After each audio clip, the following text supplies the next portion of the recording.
with news from across the Federation, spanning the region and covering the globe. This is the Kyssfm SKN News Now Evening Edition, your one true source for news. And now your presenter.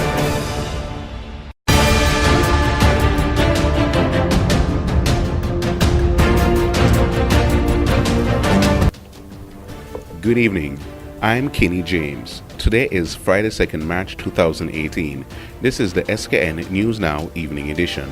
In the headlines tonight, nationally, a 26-year-old man was found dead on the road in Phillips this morning. Internationally, Russia says it has undetectable nuclear missiles. And in sports, a wobbly Windies have taken down the UAE, but questions remain. We have the details of these stories, the weather, and Carib update all ahead in the SKN News Now Evening Edition.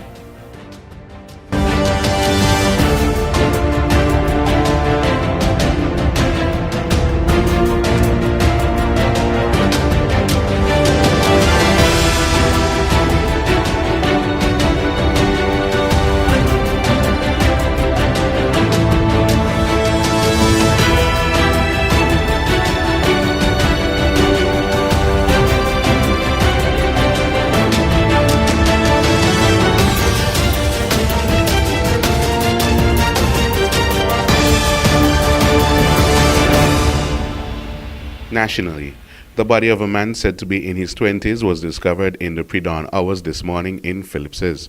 26-year-old Mickelton Tyson was reportedly traveling home from work as a security guard at a nearby school when he met his demise. He was discovered approximately 100 feet away from his home by a passerby at about 5 a.m. Emergency services arrived about an hour later. Police have not yet commented on this latest unusual death. However, witnesses say he appeared to have suffered multiple gunshots. Other persons living nearby where his body were found are reporting having heard multiple gunshots fired after midnight. The Federation's first murder victim this year was 19-year-old Cleon Brown, who was gunned down in Wallins Village, Gingerland, Nevis on January 17. The second murder was recorded on January 21st when the body of a 45-year-old Shirley Dawn Morton of Hanleys Road was discovered in a house owned by her boyfriend, Wayne Spire Chapman, in Bucks Hill, Gingerland. The cause of her death, according to the autopsy report, was multiple blunt force traumas to the head causing brain injury. Meanwhile, police are now investigating the shocking double homicide of Key's sisters, Jamelia and Naomi Finch, on Thursday, 1st March. Outrage, anger, and calls for justice for the young women are sweeping the nation.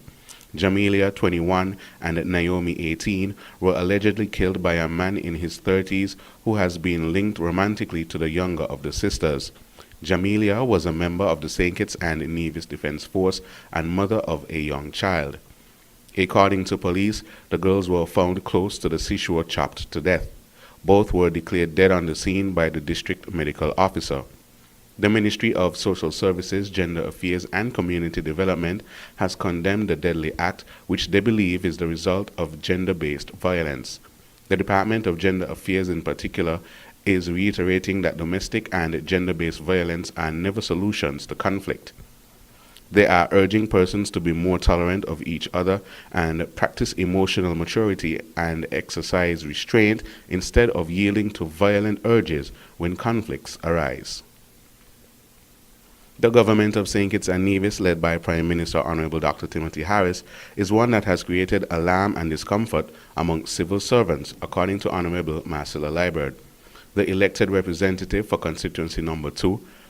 Earlier this week, Honorable Liburd said it was important for her to share the concerns of the people as they have conveyed them to her personally, as well as on various social media platforms.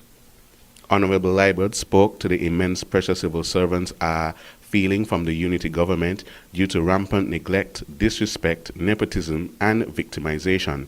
She also highlighted the breach of protocol by some government officials whose role is to politically victimize specific workers. Civil servants who now find themselves in uncomfortable working environments in every government department. Civil servants are under intense pressure. Everyone is afraid to speak his or her mind. and job insecurity prevails throughout every single ministry. Public servants have seen hundreds of their co-workers dismissed, demoted, sent on forced retirement, sidelined, undermined, humiliated, and disrespected on an ongoing basis. Workers are being sent home and told that they have reached the age. But other workers of similar age or older are being kept on.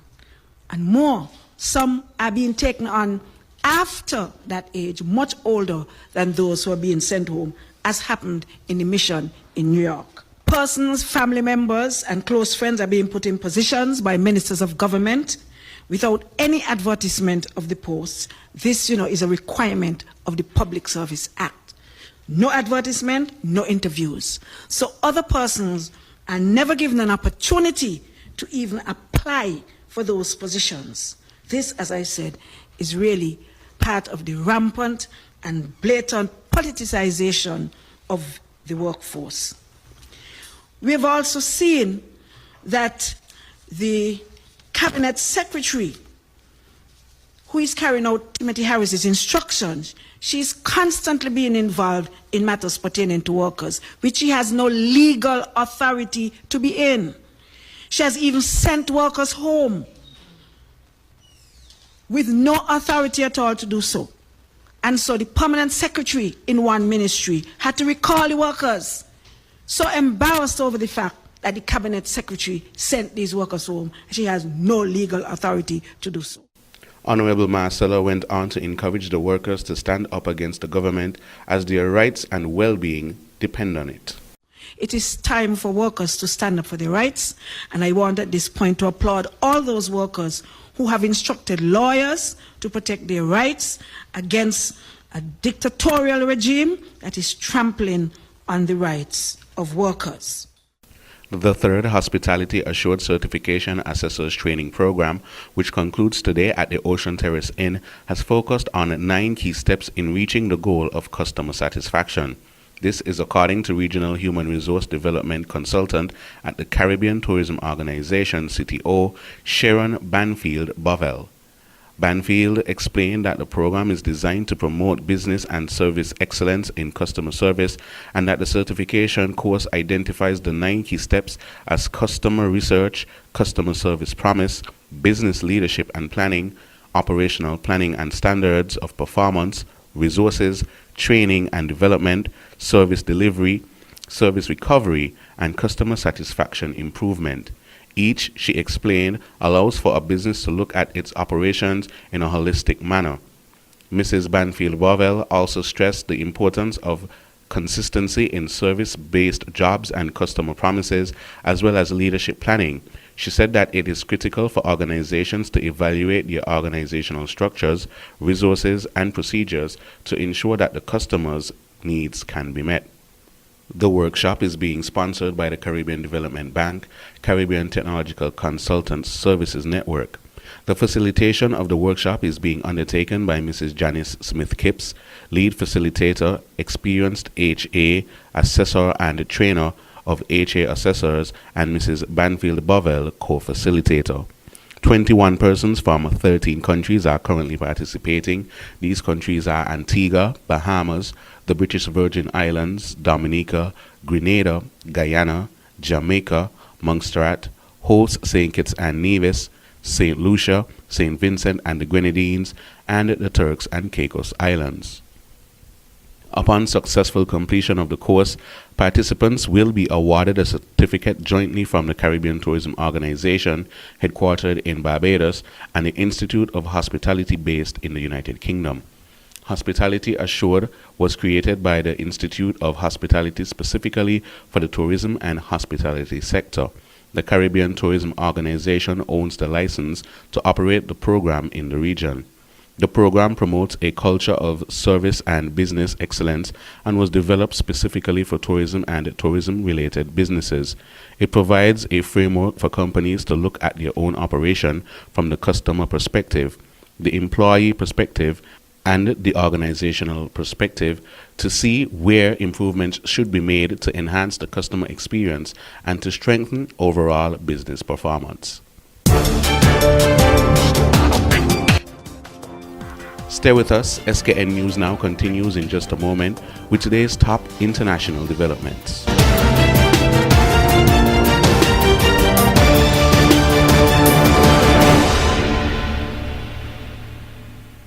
Internationally, President Vladimir Putin says Russia has developed an array of new strategic nuclear weapons which cannot be intercepted.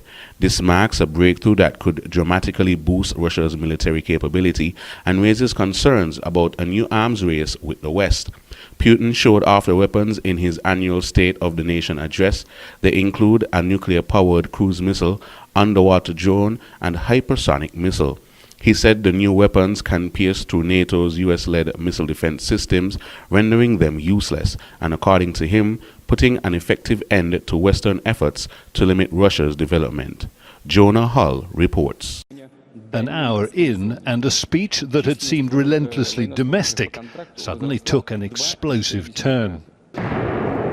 No one expected Vladimir Putin's annual address to Parliament to involve advanced missile systems and strategic weapons amid talk of job creation and better roads in the years ahead.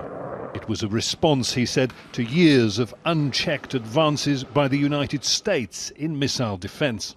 Russia has always been a big nuclear state. No one wanted to speak constructively with us in the past. No one wanted to listen. Well, listen to us now. One missile in development, Putin explained, could travel the globe with unlimited range and entirely undetected by radar defense systems. Less than 3 weeks before the presidential election, it was all greeted with ecstatic applause by Russia's political elite. President Putin made a strong message to Russian audience, which can be spelled out as the following. The situation in the world is pretty tense. We are surrounded by adversaries, but you have to be rest assured that till the country is run by a person whose name is Vladimir Putin, you will have nothing to worry about. As well as showcasing these extraordinary new defence capabilities, Vladimir Putin's speech was full of inspiring promises of investment, lifting people out of poverty, improving their lives. In what was expected to be his last major speech before the election, this was Putin presented to the Russian people as a pillar of political stability, economic stability, and, perhaps above all, security. Its full impact may have been intended for a domestic audience, but there was more than a hint of menace in Putin's warning that any outside threat would be met with annihilation. Russia's current defense spending is only about 1/10 of that of the United States, and obviously combined NATO defense spending is even much larger than that of the US. The Trump administration announced plans to increase defense spending, and Russia, with its economic conditions, is unlikely to be able to spend much more than it currently does. I don't think there will be a real arms race. After 18 years in power, this was Vladimir Putin reminding Russians that their country is a world power once again. The strength of its conventional military on full display in Syria, he said. Its nuclear capabilities now soon to be more than a match for US might. Venezuela's government and opposition parties have agreed to postpone presidential elections by a month to be held in May. President Nicolas Maduro plans to run for a second 6-year term against a background of severe economic problems. Critics accuse the authorities of shifting the vote forward to wrongfoot the opposition in a bid to improve President Nicolas Maduro's re-election chances. The leading opposition coalition is boycotting the poll, describing it as a farce to legitimize a dictatorship. However, one presidential hopeful, Henry Falcon, has already launched his candidacy. Teresa Bow reports. Venezuela is expected to elect a new president this year, but the date of when the elections are expected to take place has been changed once again. Earlier this year, the government announced they would happen on April 22nd. But now they're expected to happen in May. It is established in the agreement for the election to be in the second half of the next month, May of 2018. There is no other alternative. The only option is an election. Critics accuse the authorities of shifting the vote forward to wrong-foot the opposition in a bid to improve President Nicolás Maduro's re-election chances. The leading opposition coalition is boycotting the poll, describing it as a farce to legitimize a dictatorship. However, one presidential hopeful, Henry Falcón, has already launched his candidacy. That's the government that we want for Venezuela, a government of national unity that includes and doesn't exclude, a government that can save us from this misery, from this tragedy, this debacle that the government has turned us into. I repeat, this incapable, inept government. That's what we want for Venezuela, and that's why we're here at the National Electoral Council, and we demand all these conditions.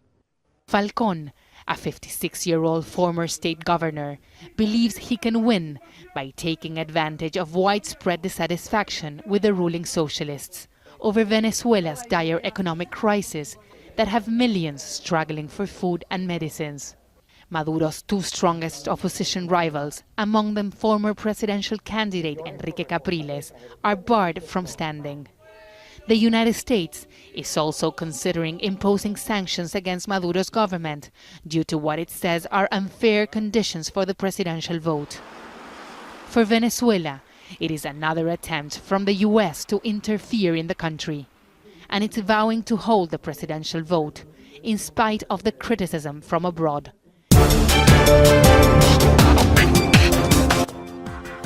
Still to come this evening, sport, the weather, and the Carib update.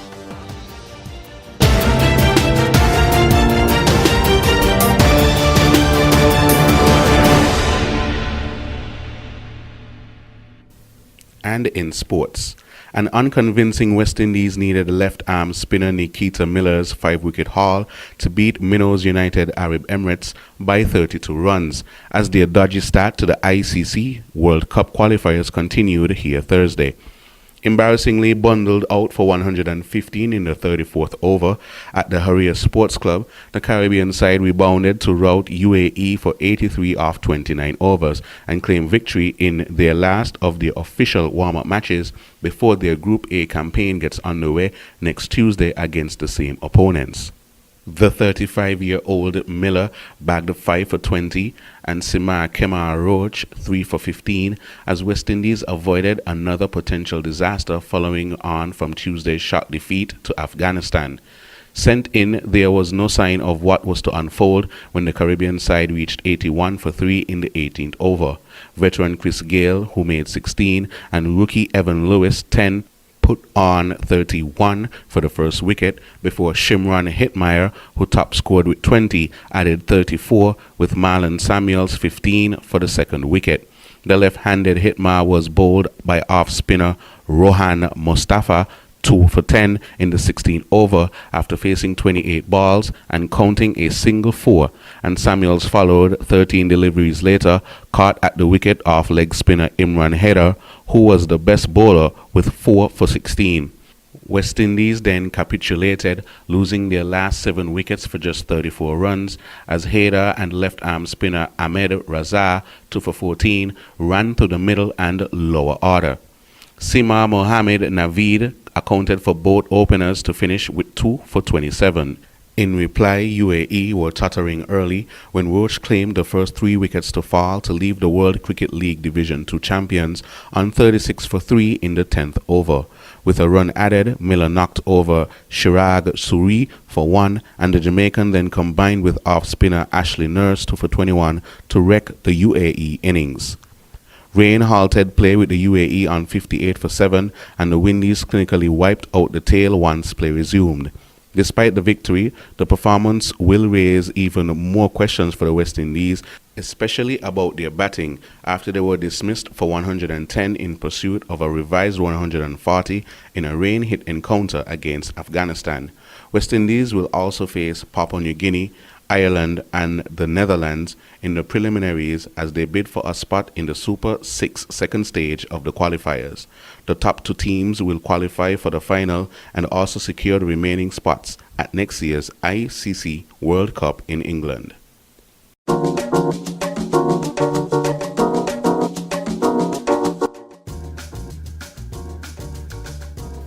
And now for a look at this evening's weather forecast.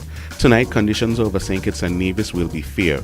Winds are easterly at 4 to 9 miles per hour today, becoming light and variable or calm in some places tonight. Seas are moderate with wave heights of 1.5 to 2.1 meters or 5 to 7 feet. Sea bathers should continue to exercise caution against breaking swells, particularly in the waters on the east and north coast of the islands. The sea level pressure is 1017.1 millibars or 30.03 parts of an inch. The sun will rise tomorrow at 6:28 a.m.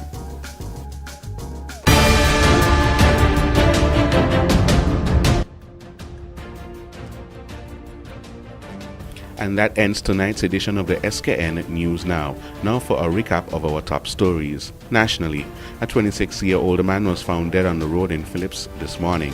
Internationally, Russia says it has undetectable nuclear missiles. And in sports, a wobbly Windies have taken down the UAE, but questions remain. I've been your presenter, Kenny James. Stay tuned. Carib Update is up next.